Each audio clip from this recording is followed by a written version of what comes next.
വെറുതെ നനക്കാന്നല്ലാതെ ആ പന്നിയാൾ ഇറങ്ങിയിട്ട് ഫുള്ള് കുത്തി നാസാക്കല്ലേ.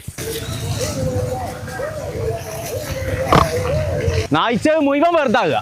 ഹൈ പടച്ച തമ്പുരാനെ എത്ത് ജന്തു അത്. ഓയ് പടച്ചമ്പുരാനെ എത്തത് ജന്തു. ഇവിടല്ലേ ആ കുന്തം ഇവിടല്ലേ? ആരാണ് ഇത്? മല കയറി മാണിക്കും. എന്നിട്ട് എന്താ മലയിന്നൊക്കെ ഇറങ്ങിക്കോളൂ നാട്ടിക്ക്? എന്നോട് എല്ലാ മൃഗം പോയി. മൃഗങ്ങൾ പോകേ അന്നപ്പടെ നിന്നാലേ നാട്ടുകാർ മുള്ളമ്പന്നിയാണ് ഇറങ്ങണത്. തച്ചൊല്ലു ബാ ഇവിടെ എന്നാ ഞാൻ എന്റെ പ്രശ്നം എന്താന്ന് പറഞ്ഞ. എന്നോട് മൃഗങ്ങൾ കുടുംബങ്ങളിലൊക്കെ പോയി. മൃഗങ്ങളാ എന്റെ കുടുംബം? ആമാ ഒരു മനൂസ അപാറ കൊണ്ടുപോയി. മനസ്സാതെ കൊണ്ടുപോയിക്കേ നിന്റെ മാതിരി ഒരു മണാസ ആ മനസ്സം വന്ന് കൊണ്ടുപോയിന്നോ? എന്റെ സാധനങ്ങളെ ഞാൻ കണ്ടക്കണു കൂട്ടിലാണ് ഇട്ടക്കണ്ടേ. കൂട്ടിനുള്ള നീ പാത്തിയോ? പാത്തി നീ ശരിക്ക് പാത്തിയോ? ശരിക്ക് പാത്തി കുറച്ച് കണ്ണാള് പാത്തി.